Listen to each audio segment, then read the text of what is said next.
الحمد للہ رب العالمین۔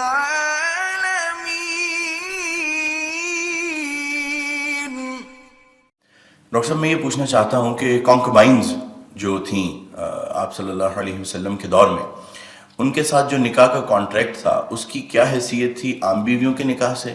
مختلف کیا تھا اس میں؟ اور ان بطور بیوی ان کی حیثیت کیسی تھی؟ اور ان کے ساتھ کس طرح کا معاملہ کیا جاتا تھا؟ اور بعد میں وراثت میں ان کا کیسا حصہ تھا؟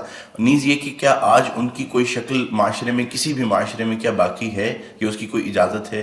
دوسرا ڈاکٹر صاحب یہ کہ اگر اس کو ایلیبریٹ آپ کر دیں تو ساتھ یہ بھی بتا دیجیے گا کہ سورہ نساء کی جو آیات ہیں، آیت نمبر 4 اور 24 جس میں وما ملکت ایمانکم ان کے بارے میں آیا ہے، ان کو زیادہ ایلیبریٹ کرنے کے لیے کون سی تفسیر بہترین ہے جس کو پڑھا جا سکتا ہے، اگر آپ کو اس وقت آپ ریکال کر سکیں؟ جزاک اللہ۔ پہلے تو اپنی بات میں ایک تصحیح کر لیجئے، باندیوں کے ساتھ یا لونڈیوں کے ساتھ یا کانکوبائنز کے ساتھ کوئی نکاح نہیں ہوتا تھا۔ منکوحہ وہ بیویاں کہلاتی تھیں اور یہ باندیاں کہلاتی تھیں، یہ ملکیت ہوتی تھی۔ بیوی ملکیت نہیں ہوتی، بیوی تو ایک سوشل کانٹریکٹ کے تحت آپ کے ساتھ آتی ہے، زندگی گزارتی ہے، اس کی مرضی کے بغیر اس کا نکاح نہیں ہو سکتا، اس کی اجازت سے نکاح ہوا ہے، اور بیوی جو ہے اس کو یہ حق بھی حاصل ہے کہ وہ کبھی چاہے تو آپ سے سپریشن جو ہے وہ حاصل کر لے۔ لیکن یہ جو ملکیت کا تصور ہے اس میں یہ چیزیں نہیں ہیں، نہ اس میں نکاح ہے، نہ اس میں کوئی وراثت کا حصہ ہے، بلکہ وہ تو خود وراثت میں منتقل ہو جائیں گی۔ اگر کوئی شخص جو ہے اس کے کچھ باندیاں تھیں تو اس کے انتقال کے بعد وہ اس کی ملکیت ان کی جو ہے جیسے اور پراپرٹی جو ہے وہ منتقل ہوگی، اولاد کو ایسے ہو جائے گی۔ تو پہلی بات تو یہ چاہے اچھی لگے چاہے بری، لیکن آپ اس کو سمجھ لیجئے ایز سچ کے جیسے وہ تھا معاملہ۔ ہمیں اس کے اندر جو ہے وہ کچھ اس کو پہلے ٹیبل بنانے کے لیے اور اس کو جو ہے اس کے اندر کوئی ترمیم نہیں کرنی چاہیے۔ سٹیٹس جو ہے باندی کا، کانکوبائنز کا، وہ یہ ہے جو میں نے آپ کے سامنے رکھا۔ اچھا، اصل مسئلہ یہ آتا ہے کہ آیا آج بھی ایسا کوئی معاملہ ہے؟ آج ایسا کوئی معاملہ موجود نہیں ہے، اور یہ لونڈیاں ہوتی تھیں حضور کے زمانے میں صرف وہ جو میدان جنگ میں مال غنیمت کے طور پر آتی تھی۔ آپ ایک جنگ ہوئی ہے، فرض کیجئے جنگ بدر ہوئی ہے، جنگ بدر میں اب جب کہ کفار کو شکست ہو گئی ہے تو آپ کو معلوم ہے ان کے جو اونٹ تھے وہ 900 اونٹ لے کر آئے ہوئے تھے، وہ سارے تو ابھی کھائے نہیں گئے تھے، اب وہ گویا کہ وہاں پر مال غنیمت ہے۔ ان کے گھوڑے اگر وہ بچے ہوئے تو ان مال غنیمت ہے۔ وہ جو آدمی بھاگتا وہ اپنا اسلحہ بھی پھینکتا جاتا ہے تاکہ بھاگے اور جان بچائے، یہ سب کیا ہے؟ مال غنیمت ہے۔ ایسے ہی اگر وہاں کوئی عورتیں بھی آئی ہوں، میرے علم میں نہیں ہے کہ بدر میں آئیں یا نہیں آئیں، احد میں تو آئیں، لیکن بدر کے بارے میں مجھے یقین کے ساتھ معلوم نہیں ہے، لیکن اگر عورتیں بھی آئی ہوں تو وہ باندیاں ہوں گی، وہ تقسیم ہو جائیں گی۔ یہ جو اصل غلام کا اور باندی کا تصور ہے اسلام میں، یہ POW کا حل ہے، prisoners of war, what to do with them۔ یا تو اب آپ جو ہے بڑے بڑے جو ہے کنسنٹریشن کیمپس قائم کر دیجئے، ان میں پڑے سڑ رہے ہیں، وہ سب کے سب جو ہے کنسنٹریشن کیمپس کے اندر ہوتے ہیں۔ اب وہاں پر ان کا کیا معاملہ ہے؟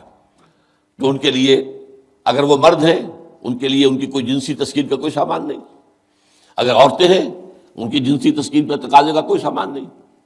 ہاں، کھانے پینے کو تو ظاہر بات ہے کچھ نہ کچھ راشن واشن جو ہے وہ تو جو بھی دنیا میں POWs کا معاملہ ہوتا ہے کھانے پینے کو دیا جاتا ہے۔ اسلام نے یہ کیا ہے کہ بجائے اس کے کہ POWs جو ہیں وہ اسلامی بیت المال پر بوجھ بن جائے، انہیں ایبزارب کرو معاشرے کے اندر، انہیں تقسیم کر دو لوگوں کے اندر، اور ان کی حیثیت غلام کی اور باندی کی ہوگی۔ انہیں آپ کو کھلائیں بھی وہ حضور فرماتے ہیں جو خود کھاتے وہ کھلائیں، جو خود پہنتے ہو وہ پہناؤ، اچھے سے اچھا سلوک کرو۔ پھر ان کی ایمینسیپیشن کا ایک سلسلہ شروع کر دیا گیا، فلاں اگر تم سے گناہ ہو گیا ہے تو کفارہ یہ ہے ایک غلام آزاد کر دو، قتل خطا ہو گئی ہے، وہاں تم سے غلطی سے تمہارا ارادہ نہیں تھا، کوئی تمہارے ہاتھوں مارا گیا ہے، گولی چل گئی تم سے اور کوئی شخص جو ہے وہ مر گیا ہے، اس کے لیے بھی وہ غلام جو ہے آزاد کرو۔ گناہوں کے کفارے میں غلاموں کو آزاد کرنا، پھر غلاموں کو آزاد کرنے کی تلقین، نصیحت، پرسویشن، یہ نیکی کا بہت بڑا کام ہے، غلام کو آزاد کرو۔ یہ ساری چیزیں جو ہیں اس کے ذریعے سے ایک دفعہ انہیں سوسائٹی میں جذب کرنے کے بعد وہ علیحدہ ایلیمنٹ نہیں رہے، اب سوسائٹی کا حصہ بن گئے، وہ ایک گھر کے اندر ہے، وہاں رہتے ہیں، ان کے ساتھ جو ہے ان کے مالک ہیں، اور اسی طریقے سے ان کو رفتہ رفتہ ان کی ایمینسیپیشن کا بندوبست کیا اسلام نے. اور اس میں آپ کو معلوم ہونا چاہیے اس درجے ایمینسیپیشن ہوئی ہے کہ ایک وقت ایسا تھا عالم اسلام میں ساری حکومتیں غلاموں کی تھیں. مڈل ایسٹ میں ممالک کی حکومت، مملوک کہتے ہیں اس کو کہ جو کسی کی ملکیت ہے، غلام ہے. ممالک بڑے بادشاہ ہوئے. ہندوستان میں جو دہلی میں پہلی حکومت قائم ہوئی ہے وہ کون تھے؟ خاندان غلامہ، قطب الدین ایبک اور یہ بلبن، ایسے ایسے شاندار، اور جو ہے اور یہ التتمش، یہ کون تھے؟ غلام تھے. ہمارے بڑے بڑے دین کے علماء ائمہ غلام، چنانچہ بڑے علماء اساتذہ غلاموں میں سے. تو اسلام نے یہ راستہ اختیار کیا ہے. البتہ آخری سوال کا یہ ہے جو میرے اپنے ذہن میں ہے کہ اسلام نے اس انسٹیٹیوشن کو فائنلی ایبروگیٹ کیوں نہیں کیا؟ ایبروگیشن، جیسے آپ کو معلوم ہے سود کا معاملہ چلتا رہا، آخر میں آ کے سن 9 میں فائنلی طے کر دیا گیا حرام، اب اس کے قریب مت پھڑکو. اس کی حکمت میرے نزدیک یہ ہے کہ یہ خالص اسلامی جہاد ہونا ہے قیامت سے قبل ایک مرتبہ بہت بڑے پیمانے پر، جس کو کہا گیا ملاحم، اور جس پر پورے پورے باب جو ہیں وہ احادیث کی کتابوں میں ہیں. اس وقت میں سمجھتا ہوں کہ ضرورت پیش آئے گی اس انسٹیٹیوشن کو انووک کرنے کی کہ اس وقت پرزنرز آف وار کا معاملہ اس طور سے ڈیل کیا جائے. لیکن اس وقت تک کسی آزاد انسان کو پکڑ کر غلام بنا لینا بہت بڑا گناہ ہے، ناقابل معافی گناہ ہے، کسی کو حق حاصل نہیں ہے. یہ جو امریکنز لے گئے تھے، آپ کو معلوم ہے یہ افریقہ کے مغربی ساحل کے ساتھ ساتھ وہاں سے یہ لوگ لے کر گئے پکڑ پکڑ کر ان کو، افریقیوں کو، اور وہاں جا کر انہیں غلام بنایا ہے اور شدید ترین جو ہے سختیوں میں انہیں رکھا ہے. یہ معاملہ اسلام میں نہ کبھی ہوا ہے، نہ اس کی کوئی اجازت ہے. کسی غلام، کسی آزاد انسان کو پکڑ کر زبردستی غلام بنا لینا، اس کی نہ کبھی اجازت رہی ہے نہ کبھی ہوگی. البتہ پرزنرز آف وار کے معاملے میں یہ شکل ہے جو اسلام میں رہی ہے، اور ہمیں اسی طریقے سے سمجھنا چاہیے.